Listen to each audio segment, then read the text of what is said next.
You said Amen. something and it just keeps resonating with me about, accepting forgiveness. And there's a line to a song, and I think about it often. And Brother Gabbard he's used it in messages that he's preached. And it says, "Now I am living like I'm forgiven."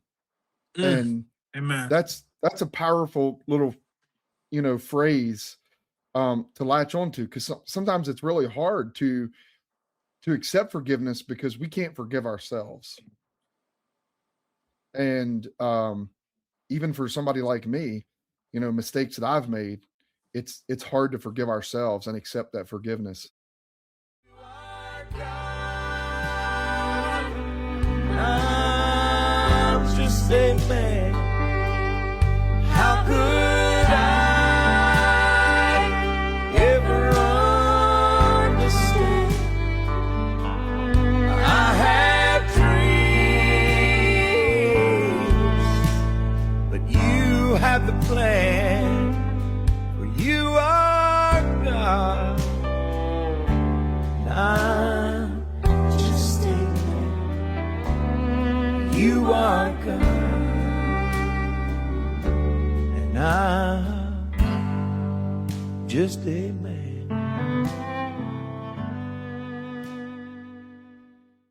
Hey, everybody. So today on Beyond the Walls, I wanted to take a moment to introduce you to somebody that is near and dear to my heart. And hopefully it reminds everybody that God's grace can reach you into places that most people never see. So I've got my good friend here, Luis Mota. We met at Coffeewood Correctional Center over in Culpeper. And for everybody out there listening, Luis, take a moment and introduce yourself to the listeners and tell us a little bit about yourself. My name is Luis Mota. Um, Nationality, I'm from the Caribbeans. My family, we are Dominicans. Um, Grew up a little bit over there and sometime age over here at the age of 12. That's I like playing sports. I'm active. I enjoy cooking. And, hopefully by the end of this conversation, we'll get to know me a little bit more. All right. So you already talked about it a little bit, but where did you grow up and what was your childhood like? Cool. So I was actually born in Puerto Rico. Um, my mom, when she was pregnant with me, she actually took a speedboat from Dominican Republic to Puerto Rico. And I was actually born in Puerto Rico. Therefore, I became a U.S. citizen by birth. I'm the youngest of six. I have three sisters and two more brothers. And then as I was about maybe 2 years old, I went back to the island to DR. And I was raised by my oldest brother most of my early childhood until he got married. And when he got married, he ended up getting left to Spain. And that's when I came to the United States. And currently, my brother still live in Spain, and now he's not Dominican anymore. His Spanish changed and everything. He's Spanish now. Okay. Interesting. Mm-hmm. I learned a little bit about you here already in this short conversation so far. Yeah. So growing up, who would you say was the most influential person or maybe people in your life growing up? It's a good question. Um, it's a little tough because obviously my brother's one that comes to my mind a lot. He was the one that was very disciplined, make sure that I did my homework, that I went to school. He's the oldest. He graduated college, knows multiple languages. He's actually a business owner now, pretty successful in Spain. But there's also another lady that she was my godmother, and she was very disciplined. She made sure that I woke up every morning, shine my shoes, iron my clothes, make sure you clean the room. I was the one that would go to the store for the list for the products or whatever we need in the house. I was the, go to the store guy. But she was very, very disciplined. And that lady has made a very impact in my life. So would you say that you're somebody who's always been quiet and reflective, or do you find yourself a more outgoing person? That's a tough question because I feel like I'm kind of like both. Yeah. I don't like attention. I don't like being in front. Um, I feel like I was forced a little bit to step into that role, but yeah, I kind of like to be the guy in the front. But I also was very social growing up too, so I just wasn't the loud or the initiator, right? But uh, so I feel like that's tough. I feel like I'm in the middle of that. So kind of moving more towards the faith side of things. Okay. Growing up, did you have any exposure to church or Christianity? Yeah. So uh the lady I was telling you about, I know her as Buddha. That's Spanish and English that would be translated as pure. Okay. And I actually went to a Catholic school growing up because I used to live with Okay. her for a while. Yeah. When my brother left to Spain, I was living with her for a while. And I went to a Catholic school. So I had to walk to school every day. And it was like up a hill. And it was far, and I would stay playing marbles all day. But it never clicked on me that she was friends with the nun at the school. So Mm. she would get the report cards that I wouldn't be showing up. And let's just say, back then when when the Bible says, spread the rod, spoil the child. Spoiled the Yeah, she ain't spared. Yeah, Okay. she ain't spared. Yeah. So that was a little bit of that. But really what made an impact on my life has been my sister. She's the closest Hmm. to me. She's the second youngest.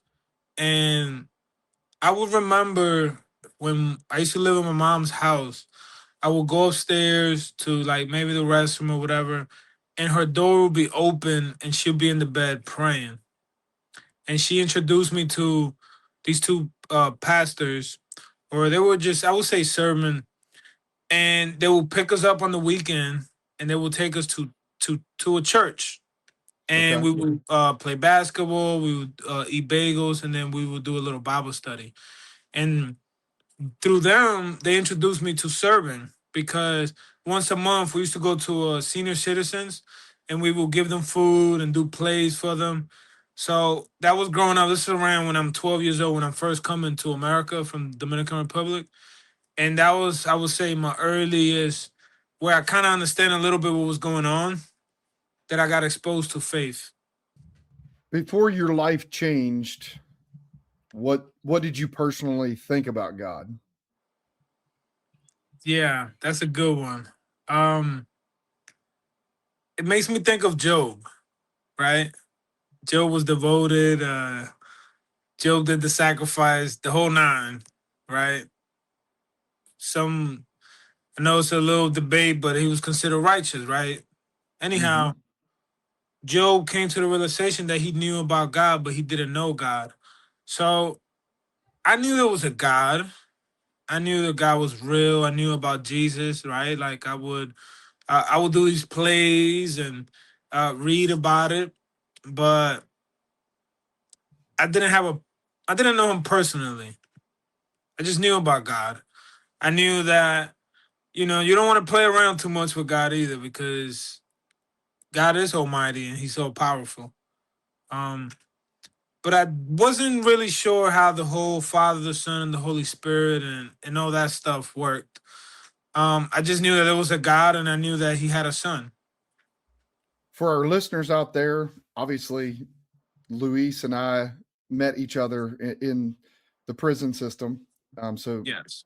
Luis, you've been out now for, when was your release date? It Um, was early January, right? January 5th.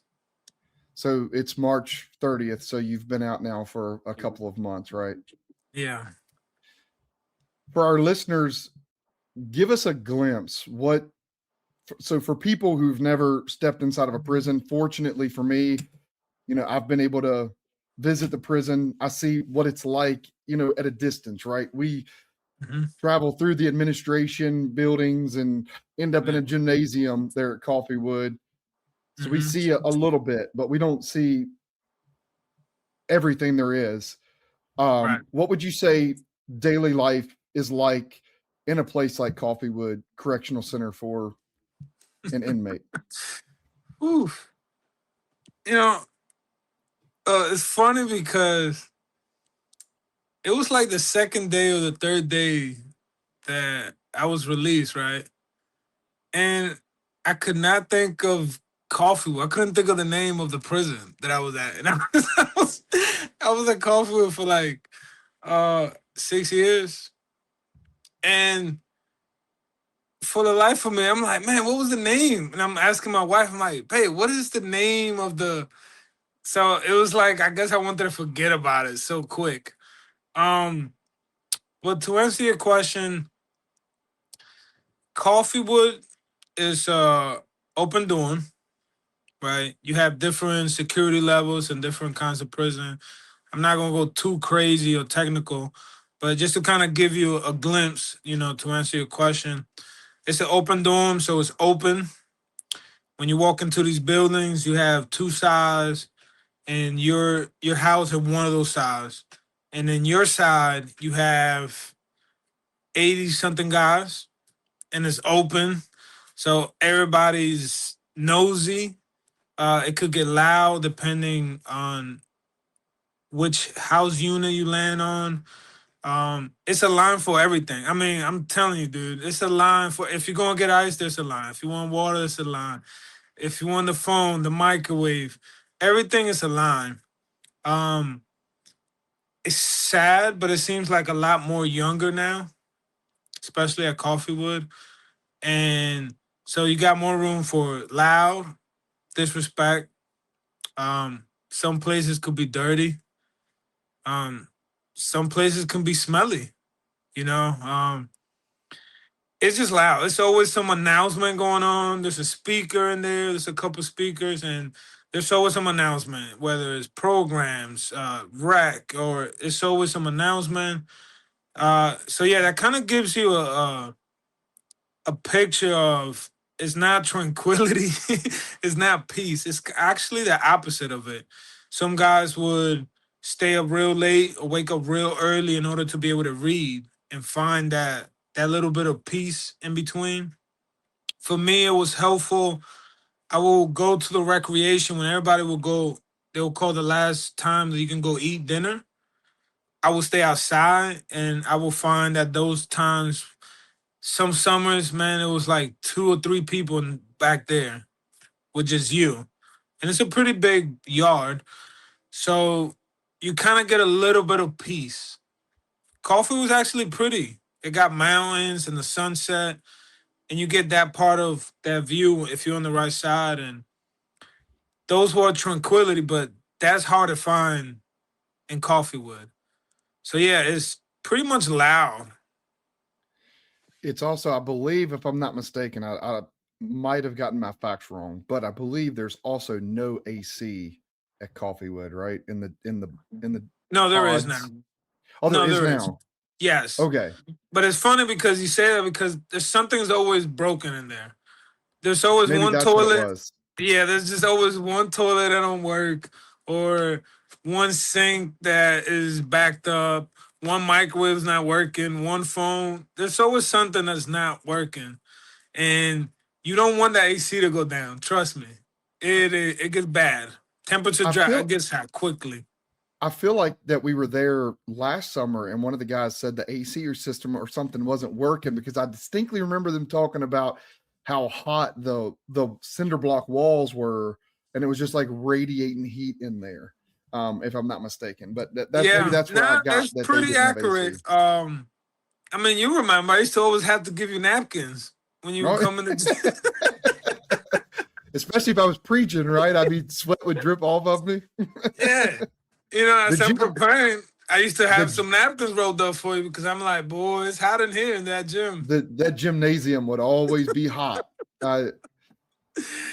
And it's bunks, right? I think I've seen videos like in the bridge or whatever they call it, the Master Center. I've seen the videos of the pods, right? It's bunks, like, and it's just whole rows of them, right? Yes. It was crazy, man. The fire marshal had to come in at one time, and when you go in, it's double bunks all against the wall. Mhm. all the walls, and then there's middle rows, and they had double bunk to the front. And the fire marshal came in and said, no, you can't do that because you can't have that many people there for those toilets. Like the numbers didn't. So the middle row, the first like 6 bunks actually don't have a top anymore. Oh, They're just really? single bunks. Yeah. But it's still kind of crowded. I actually was blessed to be able to have one of those. I had the one all the way in the back against the wall, and it was a single bunk. I had that for a while, and you know, I ain't have to share my space because in there you share everything. You Yeah. share everything, including your little room, and that's the part that gets tough because if you just get the wrong, all it takes is one wrong person that, Yeah. or someone that's a different religion, right? Right. Because if you're Muslim, you want to use your cut to pray. So now I have to be able to respect your faith, just like you will respect mine. And you might have your schedule where you want to pray, but that might Mhm. be the time where I wake up and read my Bible. So little things like that, it can soon switch one day to another because you can get packed up, you can get in trouble, who knows? And then next thing you know, you got this one guy that all he wants to do is stay in the cut, and you don't even feel like you get that little time to yourself. So to be able to get like a single bunk in a corner where you don't share that cut with nobody, little things like that was like huge because you feel a little bit like, wow, I got a little bit of peace, and my attitude was always like, whatever happens from this bunk that way, I don't care. They can throw chairs, they can throw chairs, whatever. From this bunk here, this is my little piece, So As long little as they things like that. riot on the upside away from you, you didn't care. Just do it that way. Yeah, it didn't matter. Yeah. On a more serious note, what would you say that the emotional or spiritual struggles that inmates deal with that people on the outside might not realize? Yeah, church is huge for us. And especially when you guys would come in, um, it was just you feel joy. And when you see guys from our side, especially you guys are so loving, so acceptable, so like, come here, give me a hug, how you doing? I missed you. Um, it brings hope. So emotionally and spiritually, the struggle, I would say spiritually, well, I'll start with emotion. Emotionally, the struggle is hard sometimes because it is open. So if you're crying, somebody gonna see it. If you're angry, Mhm. somebody gonna see it. Those parts is hard. You know, you don't know what's going on in anybody's life. Somebody can get off the phone you know, and then somebody be on a joke time, playing games or playing a joke, and in your mind, you're still trying to process what you heard on the phone. But as soon as you get off that phone, you gotta turn around, you gotta deal with this. 80 something guys. Sometime visitation, you go, your family come visit you, and you get to hug them, and then you get to watch them leave, right? So that's kind of hard in the mind. And then for a brief second, you kind of forget where you're at because you're enjoying this little time, and that's what church was doing for us. You get to enjoy this fellowship, and then it's like once you leave church and you're walking towards the pod, it's like you're going back into this place, and it sucks sometimes because it robs you of the message of the word. Because when you go back in, is yelling and screaming and cursing, and some guys got music playing, and some people watching sports and they're screaming. So it's very hard to be able to maintain your composure sometimes. And then also somebody might be disrespectful, or a correction officer don't see you as a person; they see you as a number, and they Mhm. talk down to you. Emotionally, this is hard because you know that if you allow yourself to lose control, you can find yourself in getting in trouble and then getting shipped and then not doing more time. Spiritually, it's actually harder inside because when you're open, you're walking out your faith. And there, people gonna know what you are. Because if you say you're a Christian, are you displaying Christian characters? That's always on display. You can't hide. Everybody knows everything. Everybody sees everything. So spiritually, that's tough. Spiritually, it's hard to pray, to find time, to read the Bible, block out some noise. There was times, man, when I have a towel, I have my earbuds, I have my Bible, I have my player. Like, I have all these things that are telling you, like, leave me alone. I'm trying to read. And somebody will come and tap you and ask you, like, hey, man, do you know what time the game is on, or what show was this? And you're like, really? You can understand if it's an emergency. But I mean, I got my head covered with a towel. I'm listening to music and I got Bible open, and you feel like it's okay to come. So spiritually, it's hard to find that space to have the relationship with God. Or, you have to display your faith. If you're what you're saying you are, people are gonna know about it. They're gonna know if you're genuine or not very fast. And that doesn't mean that um every day you're gonna be good. Right. John, the lead singer now for Mhm. the English one, he told me one day, he said, the thing about Christianity is that you have to choose Christ every day. You don't wake up and say, Lord, I accept you, and then like you're done. It's no hard, it's no more. Jesus said, if you want to follow me, you got to pick up your cross daily. Yeah. Inside, man, really shapes you because I was in a leadership position and I didn't deserve that spot, right? It was given to me, and that's what grace is. But not only being in that position, it really helped me be a man and develop my relationship with God, because I lived through ups and downs. I had some corrections. There was a time where I was kind of living a double life. In church, I'm supposed to be the leader. I'm bringing messages and all that. Outside of church, um, my thought life was hard. Hanging out with guys that I shouldn't have been hanging out with, and then up got in trouble. Nothing serious, but it don't matter because I dealt with a little bit of addiction, right? And I remember, man. I remember just like how you and I are talking. There will be some times where I will get caught up and I will hear God talk to me just like this. Oh, look at my leader. Wow, the leader of the Spanish church. Oh, you look good over here. You look real good, in what you're doing. And that conviction, and that's the thing about God, and especially leadership position, it brings that conviction in you that you don't need somebody to come tell you. If the Spirit's in you, God is going to make sure that conviction is there. Now, do you decide to pacify it, ignore it, and then get callous? Or do you decide, like, man, Lord, help me? Because it was a lot of years where I'm like, Lord, help me, and I must have done okay because God's kept coming but I never deserved to be a leader. I don't think any man deserves to be a leader, especially in church and stuff like that. I learned to have very respect for guys like you and Pastor Gabriel and anybody that's in a leadership position.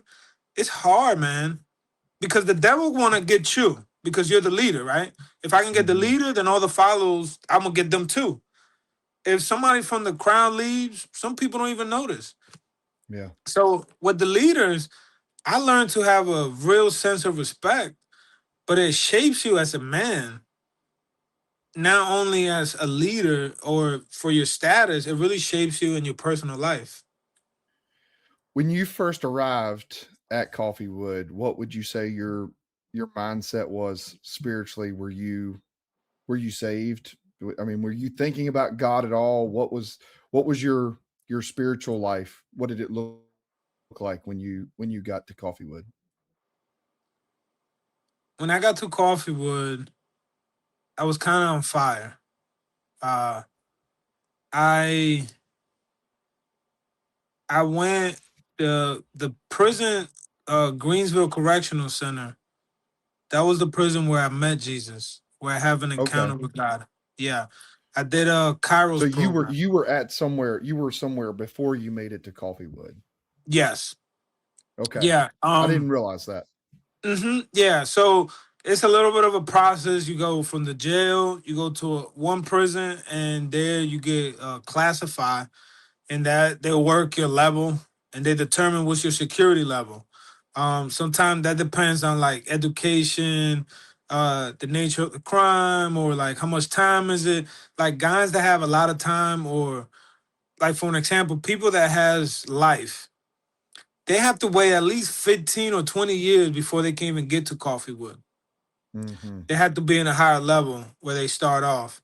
Um, so I started Coffeewood is like a two, three. I started like a level 3, 4 prison, Coffeewood, and um, there was a program called Kairos.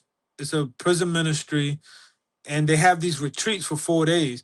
Coffeewood had it, but they only do like a one day. They don't have the full thing. It's more catered to like higher level prisons. So I'm not going to stress the story, but on one day I had an encounter with Jesus at Kairos. I went to that 4 day retreat, and it was like the third day, and you spend this time in the sanctuary, and everybody leaves out. It's just you and the guys that are going with you in this journey, and they bring you this little bag, and inside that bag it must have been like 60 or 70 cards, and people saying we love you, we're praying for you. And that moment right there, all that love in that bag, it was unbelievable. And I felt God say, like, I love you. And that was my encounter with Jesus. That was um, November, I believe it was November 11, 2017. Okay. And a week later, I got baptized. And then I started serving at the church there. I started serving through Kairos. Um, so before I got to Coffeewood, I went on a fast one day. It was 21 days.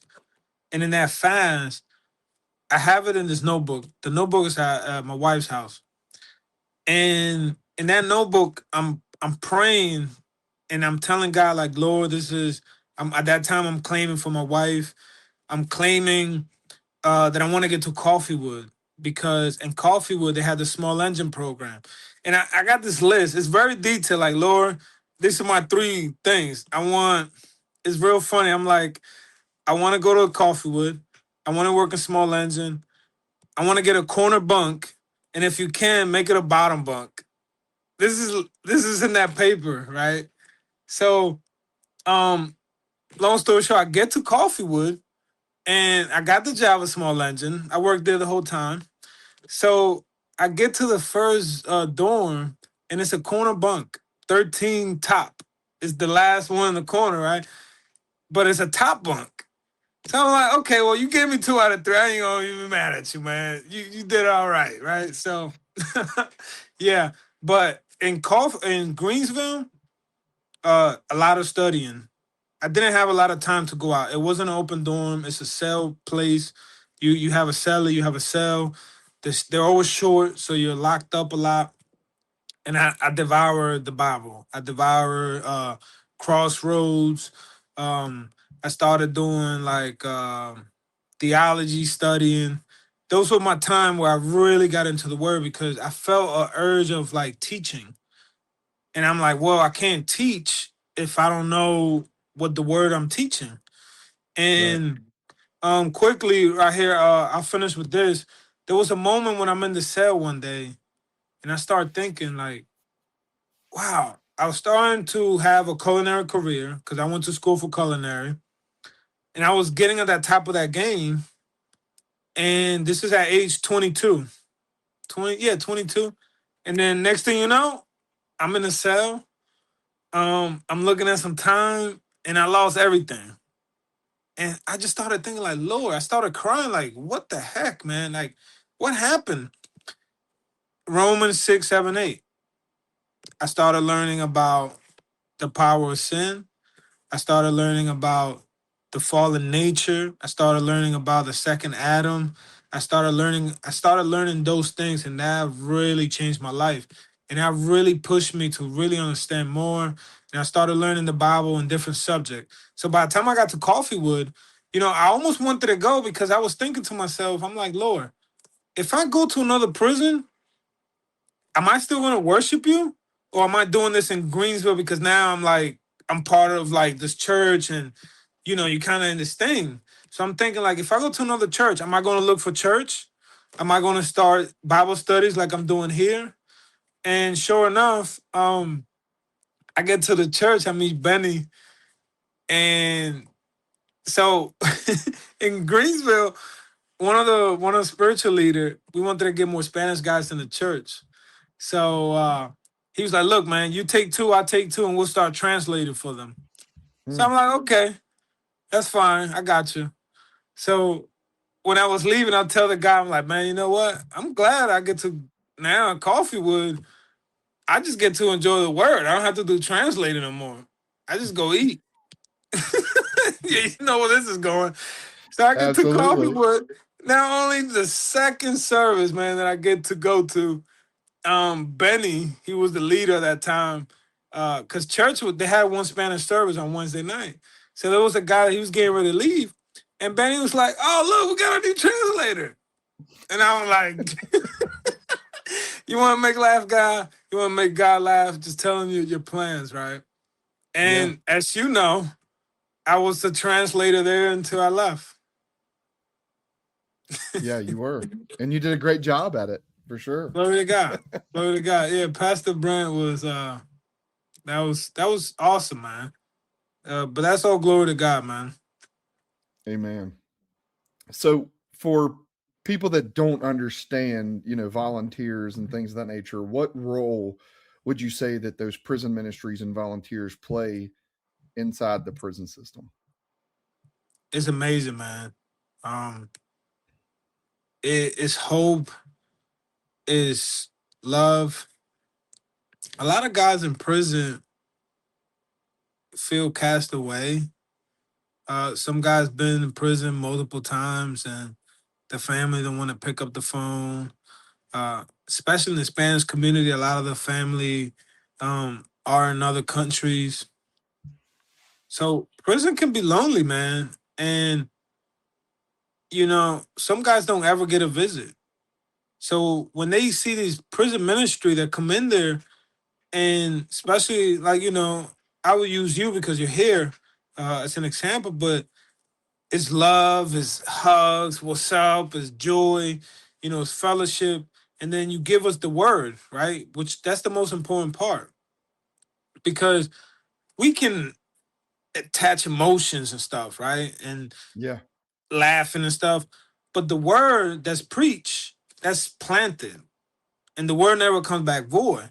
So after all the laughing and all that stuff, when I go back into that cell or back into that dorm and it's loud and stuff, that word is planted, right? So you guys bring in hope and bring in life. And for some guys, man, you know it. You see how they light up and, you forget where you're at for a moment.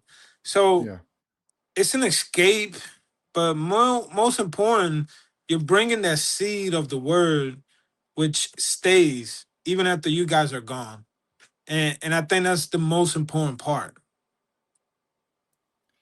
I think often, and I would like your perspective, and this is not a question that I'd planned to ask you, but one of the things that we've been doing is we get a line going, right? When all the guys are coming in, we've got a line and we're shaking guys' hands and dabbing them up and giving guys hugs. And I distinctly, ever since you've been gone, every time I go there now,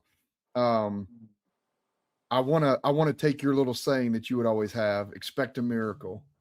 and tell those Amen. guys that every time they come in, because it's really what a lot of those guys need, I'm sure.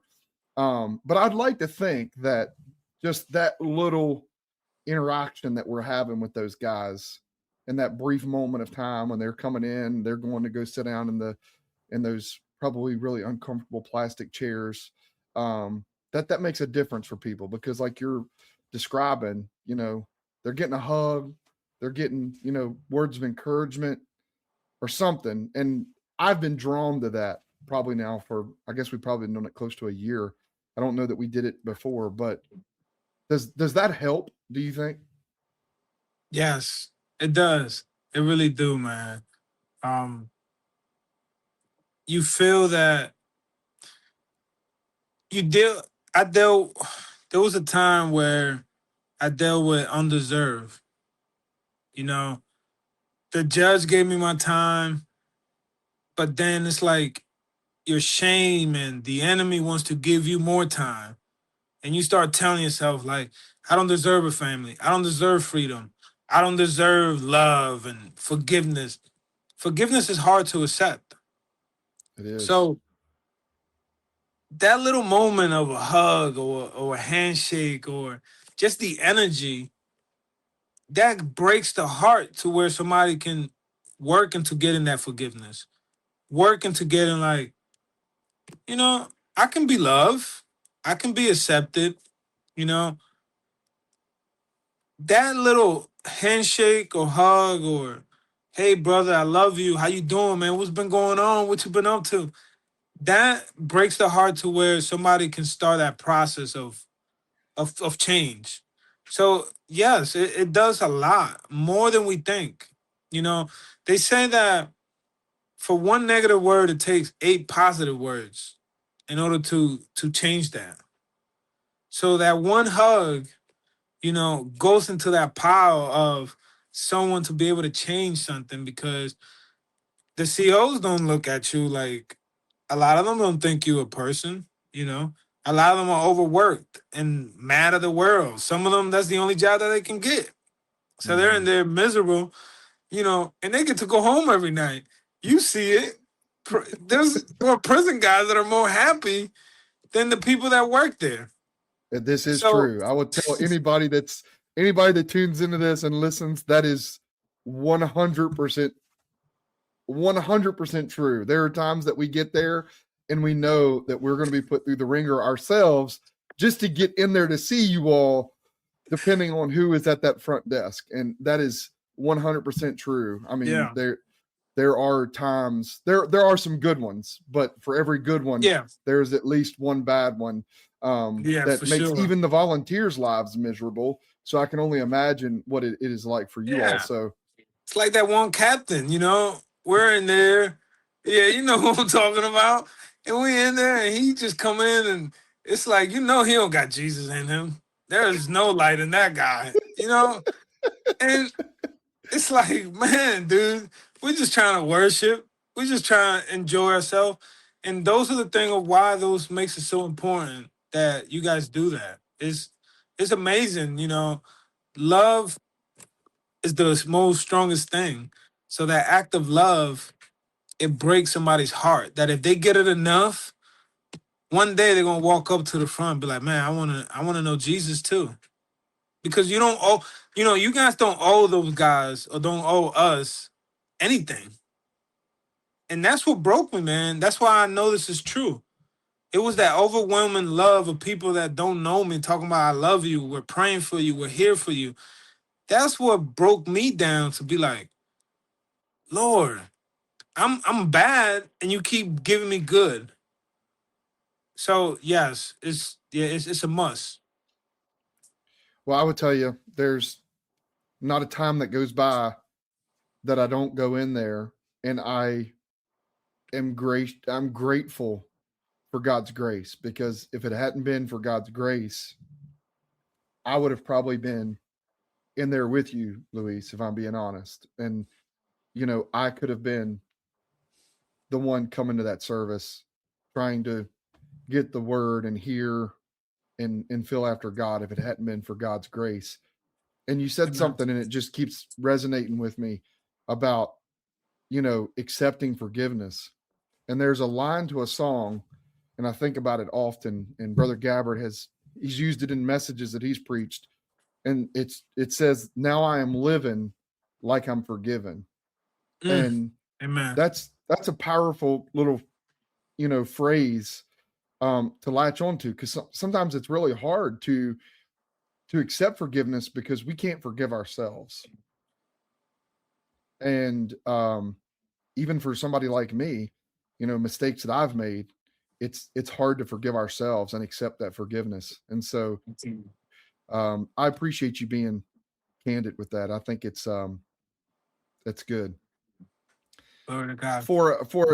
To describe for people what when volunteers like us come in there, or maybe a Bible study. I know that you all have times when you don't have a church that comes in, and you all maybe do a Bible study or something. What does that look like inside Coffeewood? It's like a highlight of the week. For me, church was where I get my refill. It wasn't until that Friday night, because our church service was Thursday and Friday nights. Mm-hmm. It wasn't until Friday night that going back felt like, okay, that was when my week started on Saturday and it finished on Friday. So those services sometimes is just what you need to get you through the next week. It gets loud. It gets crowded. The English church, man, that church is blessed. Sometimes you see it used to be like over 100 people in that crowd. It can get frustrating too, because that's the flip side of things that people don't understand. Church might be from 7 o'clock to 8:30. That's supposed to be the schedule. Yeah. But you seen it. Sometimes we don't get called till 7:30. Sometimes you guys don't come in till 7:30 or something. And it doesn't matter how late you start, they always want you to finish at the same time. So they're good for cutting you off, coming in there and say, "Hey, it's enough." Yep. But they never compensate for their whatever they have going on, and you start late. So you get that side of things too. Jeremy, he's really bad for it. Because everything inside is just hurry up and wait. They put you on standby, and they can put you on standby, and you be on standby for 20, 30 minutes. And Jeremy be by the door like, shh. I'm like, Jeremy, calm down. We'll get there, man. We'll get there. You don't understand. That I think is a really frustrating thing, is because, to your point, this past, and it depends on who the COs are too, right? If they've got somebody that's new, we had one of those guys several months ago. It might have been one of the last services, the English service that you got to come to. They had a new guy out there, and he was like by the book. He was like, I don't know if he was, writing in stone tablet and a hammer and a chisel out there or what, but that guy was taking forever. And so that cuts into the time, right? To your point, you're supposed to have from 7 to 8:30. And then, like the last service we had, they come in and shut us down 10 minutes early because they were going through a drill. At least I hope it was a drill. So it's not always equitable in terms of what the expectation is versus the reality. So I think that's a good highlight for people that don't understand, right? We're so accustomed to coming in and, you start church at, 11 o'clock on a Sunday morning, service goes till whenever, right? We're not on a schedule.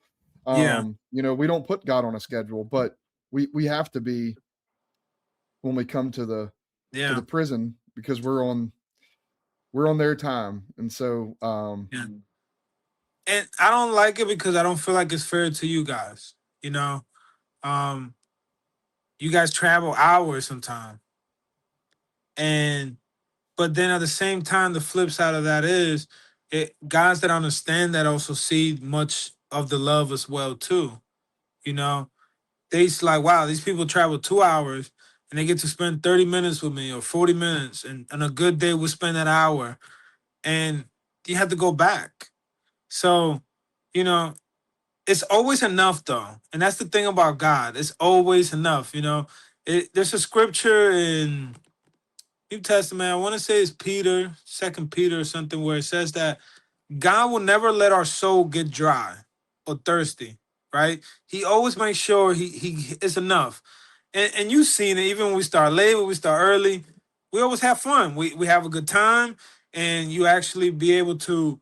It actually learns how to like manage time Yeah. because now like, okay, we can only do one song because we got enough room for the message, and God's still getting saved, and that's the beauty of it. Because even with the restriction, even with whatever happens on a typical day on a service, we're going to worship, we're going to pray, we're going to get fed, and we're going to have fun.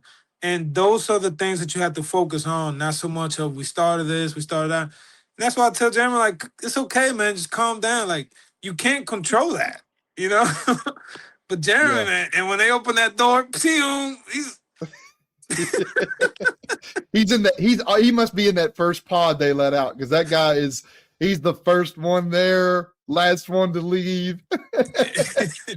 he's trying to take every precious minute and second. yeah. The church service, which it's good, but is attendance something that when I talk about attendance to the church service, is that something that you feel like generally the inmates take seriously, or are there some that just come to get out of their cell? Yeah, you got it all. And it's a struggle. I felt like the Spanish church was a little bit more, it's funny because we all the same church, but we have a different part of the body, but different things happen. And, for people that are listening or watching, and they may feel like their church, they don't do this right, or they don't do that. And, it's always a little bit of a complaint or something, right? Because not everybody, you got to understand, when you're in a room full of a bunch of people, not everybody's going to have the same view. My wife struggles with that a little bit. But anyhow, I feel like the Spanish church, the guys takes things a little bit more serious, right? Mm-hmm. The English church, the numbers are more, but Yeah. you have guys that it's sad to say, they're going there for wrong reason. Some just go to talk. Sometimes we have to tell them, like, hey, if you're going to be talking, please just move to the back so you don't be disrespectful or, block the next person. Some is from different side of the yard, so they do a little meeting. Some just like the worship. It's it's a little wild. It's a little crowd of everything in there. And then you have some that generally wants to be there. You have some guys that keep coming back to prison, man. It's a house of sinners for sure. It's a house of people. It's a mixture. But some guys definitely take it serious. And the guys that are inside the group or leadership position, it is a requirement. It's not saying that like, hey, man, you miss or whatever. That's your responsibility. So we are held to a standard that you should be going to church. Why ain't you going to church? There's no reason. You can't say you at work because at the noon, unless you have a specific job, you're not working. You're not going to school. You don't need a car. So why are you not at church? If you're not feeling well, whatever, yeah, that's required of you. You need to be there because, there's a guy that might go to hear you or to shake your hand or to see Josh, and then Josh don't come, then it's like, well, we might have just lost that person. So attendance is important. Yeah, I try to take inventory of certain people when I go there, and if they're not, I try to ask about them. There's certain guys that have stood out in my time. Z, I think you know Z from the English service. He wasn't there for several services. Yeah, you can't miss the hair. But I don't know. The guy just seems like such a likable guy, and he wasn't there for a couple services, and so I started asking about him. And I told one of the guys, hey, make sure you go back and tell Z I've been missing him. And he came the next service, and I kind of pulled him aside. I was like, Z, man, I've been missing you. And he's like, I know, man. He said, I've been, he was going through some things, and he's like, but I heard," he's like, "that you were asking about me." He's like, "The guys told me." And Yeah. man, he's been faithful ever since. And I try to make sure I go out of my way to not that I'm trying to promote myself or put myself Yeah. on a pedestal by saying that, but I really do, man. There's guys that I try to take inventory of, and if they're not there, make sure I'm asking about them and checking in on them, because I don't know what's going on, but God does. And so I think Yeah. sometimes if we can do our part, God will do the rest. I remember you used to ask for Miguel, the Yeah, older gentleman. that's Yeah. right. Yeah. Well, I know we're getting up here against the hour. I do have two more questions for you, or Sure. stories I would like for you to tell people. This wasn't in the list of questions that I sent you, so I hope this is okay. But Yeah. probably 6 months or so ago, we came in there and it was like chaotic. All right. Y'all had got put in a gymnasium for the majority of the day, and it was a guy that you worked with in that small engine repair shop that had dropped dead. It was an elderly guy. Yeah. And I remember you telling me the story about, I think he went before the parole board and various other things. Do you remember that story? Could you tell people like a little bit about that? It's a heartbreaking story to me. Yeah. And I just wanted you to share that with people, just kind of the perspective of what some of these guys are He going was through. dealing with. Yeah, that was tough. He was a good coworker, good attitude, but um, there was a rumor that some of the thing with my boss and some of the people there, they were really fighting for him to try to get parole, and they told him that he was going to more than likely get it. So the guy started panicking, man. He started saying, "I don't want it," like scared, give it to somebody else. And it's really mind-boggling. It's kind of like to what you're saying, the perspective, because here you are, you want that parole, you want to get out, right? You can't wait for your day, but yet this man was like, "No, I don't want it. I just let me do my time." And it was really because he was scared. A lot of medical issue. Older, he was like 70 years old, no family, no place to go. He felt like he was better inside than out. So it actually sped up his heart condition that he had, because the overwhelming and the stress, the guy fell out. And then we knew something was odd because, or he knew, I think he was tired of fighting. He comes into the small engine shop and he just says, "Man, I just telling my boss, I just wanted to come and thank you for everything you've done for me." So my boss told me later on, like I knew that it was gonna happen. So we're in the dorm, normal day, like 8:30 in the morning, 9 in the morning, and he's just hanging in the bunk, and he looks himself in the mirror, kind of like, make sure my hair. I'm not trying to laugh, right? But Yeah. he looks himself in the mirror, like, let me make sure I'm okay, and laid back in the bunk, and he was gone, Josh. Wow. He was so afraid to get out that he sped up his pacemaker and started falling out. And when somebody says, "Man, you look white as a ghost," now I know what that terms look like, because I seen that in John firsthand. And you always get that, like, man, I should have spent more time with John. But he has been talking more about Jesus close to that time. So we're just praying that he made that confession of faith. Yeah. Such a heartbreaking story. I think you told me before I guess said he didn't have any family. Like you said, he had some medical issues and just had no desire. The last question, and this, I think we're going to end up with a multi-series here, a multi-part series. Just Okay, because we really cool. only got through, I love it. we got through only a couple sections here of the questions and stuff that I had. Cool. But my question to you is, what would you say to people that are on the fence about getting signed up, volunteering, whether it's at prison or anywhere that people can encourage somebody? What would you say to somebody that's on the fence about getting signed up for the prison ministry or, soup kitchen, whatever it is, where we can go and make a difference. Considering you've been on the other side of the equation, and I know you've already talked about some of that, but how would you encourage somebody to get signed up, to engage, to do what we're talking about here? My podcast is called Beyond the Walls. It's not always the comfy situations, right? Going into the four walls of the church, getting to sit down in a padded pew, singing your hymnals, having special songs, listening to the pastor preach, going out beyond that. We were talking before we started recording about what Jesus said.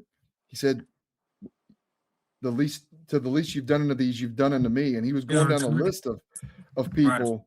Right. I do think that we can make a difference as Christians and as believers in the lives of people that are in the prison or, the hungry, the whatever the situation is. So being that you've been on the other side, compel somebody, I guess maybe is what I'm asking, to do that. What would you say?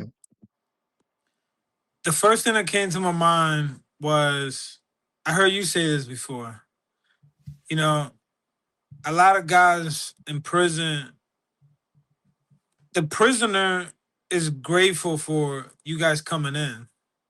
But I heard you say before, and I heard different people say before, you guys don't understand that I'm the one that's grateful here. You guys think that you guys are getting fed, I'm getting fed more. I'm getting more satisfied. And we was just talking about in the men's group Sunday night, we was talking about pride and humility. And a guy said, the thing about pride is pride doesn't care what's right. Right? Pride doesn't care what's truth. And if we're in the fence, we have to check our pride. Because at the end of the day, there's nothing better than serving. We think that we want to be served. We think that we want everybody to do things for us. And when you join a soup kitchen or ministry, you have to realize that you're not, yes, you're doing a service and you're trying to serve somebody. But what you don't understand is that person, the blessing is you're the one who received the blessing. There's no more satisfaction. And that's why I got into culinary. Because in culinary, there was no greater satisfaction than when somebody's enjoying your food and they're like, man, the service was so good. Thank you. You're thinking that like they're getting the food, but I'm really the one that's getting the blessing. I'm getting the satisfaction to be able to be like, wow, I created this food and they're enjoying it. So when you serve, the smallest thing, whether it's a hug, whether it's a hello, whether it's give some food, whether it's go see those guys in prison, you're the one who's gonna get filled, not the person that you're serving, And if it's prison ministry that you're on the fence, don't believe what the TV says and society. A lot of people don't realize how people is in prison until somebody, the loved one, is in that situation. Then you start, because I was like that. You think of prison, you're like, man, keep them in there. They're the worst. There's a lot of good people in prison. Because there are. And I'll close with this, or I'll finish with this, the thing with pride. Some people think that I'm a good person. I never been incarcerated. I never got in trouble. I needed grace, but I ain't need that much grace. The guys in prison, they need a lot more grace. Oh, Lord, please throw some holy water on them. They need a lot of grace. But the truth is, everybody needs the same amount of grace. It doesn't matter if you've been good your whole life or you've been bad your whole life. It's the same amount of grace. And when we serve, you demolish that pride of, I don't need this. You do need it. Because Jesus says, if you want to be the best, then you got to be the least. If you want to be the best, then you got to serve. So there's no greater satisfaction than when you actually serve. And when you see the smile on these guys and that's what kept me pushing through all those years. So yeah, if you're in the fence, man, there's no more greater satisfaction than when you actually serve somebody. I can honestly say that I have left the prison services, whether it's the Spanish service or the English service, and I've been more blessed when I left there than when I came.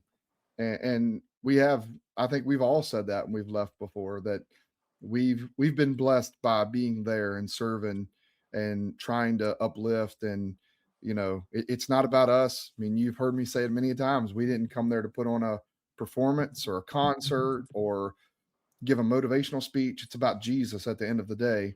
By Jesus. And if we can lift him up, he said, if I be lifted up, I'll draw all men unto me. And so that's what we're trying to do. But I can honestly say that I have left many of the prison services, if not all, and I've been blessed by the guys on the other side of the fence, more so than I feel like that I've blessed or encouraged. And so yeah, I'm anxious to have you back again. We're gonna very soon. We've got a lot more that we want to get to. There's a lot more here to unravel and unpack. Yeah. I think what a lot of people miss is life outside of prison, right? You get accustomed to being there, and I've heard from several recently that have gotten out, and that there's a life outside of the prison that people don't understand and have a perspective on. So we've got a lot more. And so Yeah. hopefully you'll take me up on some more offers, and we'll get you some frequent flyer miles here to continue to come on and talk about this, because I truly do. I love the prison ministry. We went to a prison in Africa when we went to Kenya. Yeah. And it was a blessing. So I know I talked to you about that, but I really do. I love it. I think it's great. And people that say that it's just a prison religion, I believe that it's more than that. And even if the majority of men that get out, they do go back to their old lifestyle, they can't stand before God, at the end of the day. Yeah. Luis, you've heard the gospel. And so did all those other guys there. They can't stand before God in the judgment and say, well, I didn't know any better. Because, people have heard. So we're doing our part at the end of the day.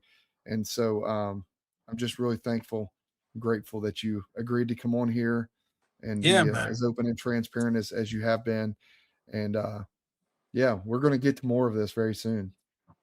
Yeah, I look forward to it. And being that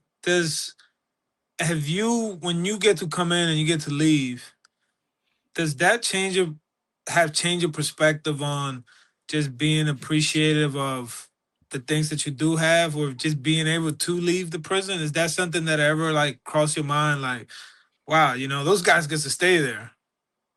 Absolutely. I don't know if you've noticed or not, but I like to cut up and joke. We're joking, carrying on before the service starts and after. So most of the time, they're always, one of the inmates will get up and say, whose last service is this? And so I'm normally always raising my who's going home this week. And I'm always raising my hand. Because I am, I do it jokingly, but I am grateful and thankful. And it does give you a different perspective, because, if it had not been for God's grace, I truly do Hallelujah. Look at it that way, that, it's just God's grace that kept me from being on, the receiving end. So yeah, it definitely does give you a different perspective for sure. Amen. Yeah. Yeah. Cause I have a different perspective now of out here, but we'll say that for next time. Cause you already mentioned something about just the life outside, and it's pretty different. All right, my friend. Well, I appreciate your time, and we'll be speaking soon. Yes. God bless you and your family. bless you. Thank you for having me. How could I ever understand? I had dreams, but you had the plan. For you are God. I'm just a man. You are God. I'm just a